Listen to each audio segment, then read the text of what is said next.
Chances are, if you're watching this video, then you are using job boards to find jobs. Now, I'm not here to tell you you shouldn't be using job boards, but I am here to show you how to use them more effectively so you can start landing more interviews and job offers.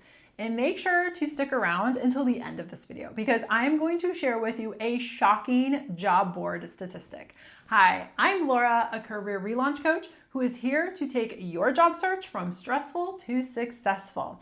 Now, tip number one is that you should not be solely relying on the big job boards. And the big boys are Indeed, ZipRecruiter, LinkedIn, Glassdoor. These sites are where the majority of people are going.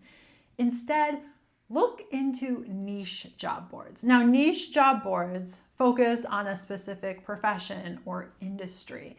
And I did a video outlining 14 of these hidden job boards, which I will link up here. But the beauty of niche job boards is that they are more targeted. So you are going against less competition.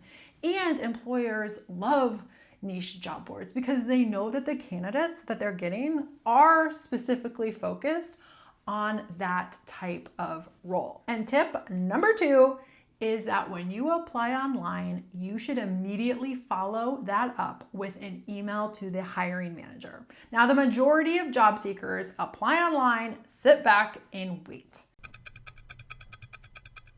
And that is not doing you any favors.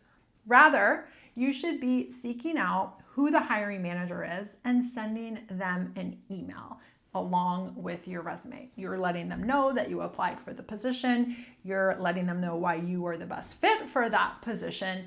And when you do that, that is creating an opportunity that most people don't create for themselves. In fact, I talked to a hiring manager recently, and he said that out of the thousands of applications that he has seen over his hiring days, only 20 people have ever reached out to him. And he contacted each one of those people and pulled their resume. And that is why it is so important to take up your job search just one notch.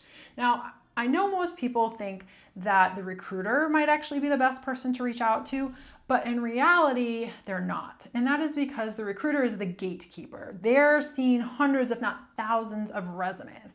The hiring manager is the one person who's responsible for making the hiring decision about that one specific role that you're interested in. And that's why they're the person you should spend time reaching out to.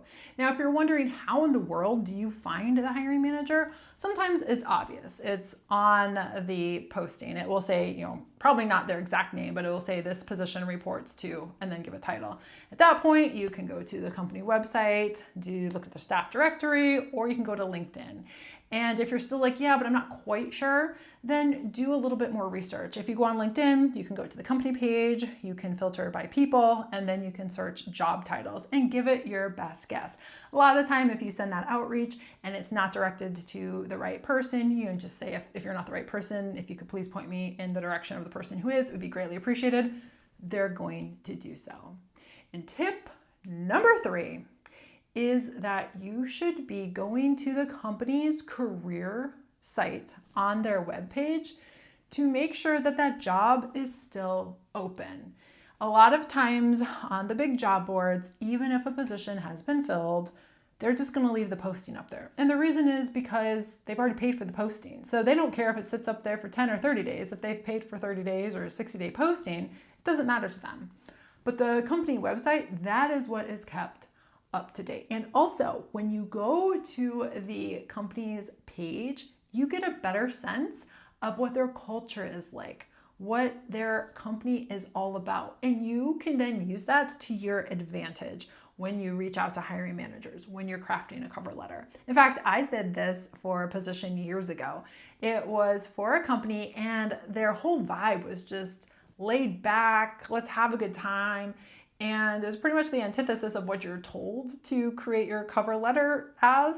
But I knew that a traditional cover letter just wasn't going to cut it. So I tailored my cover letter to the vibe that I was getting from that company. And I actually was called for an interview, and in the interview was told the reason that we called you in is because your cover letter just nailed it. And I was like, yes. So that's what I'm saying. Take those opportunities that might seem small, but in reality, they're probably more important than you think. Now, here is the craziest statistic about job boards. Only about 20 to 30% of jobs are ever posted on a job board, which means positions are being filled before you even get to know about them. That is, if you're solely relying on job boards, which is why it is so important to level up your networking. And if you're looking for a video on how to do this and not be awkward, well, I got you covered up here.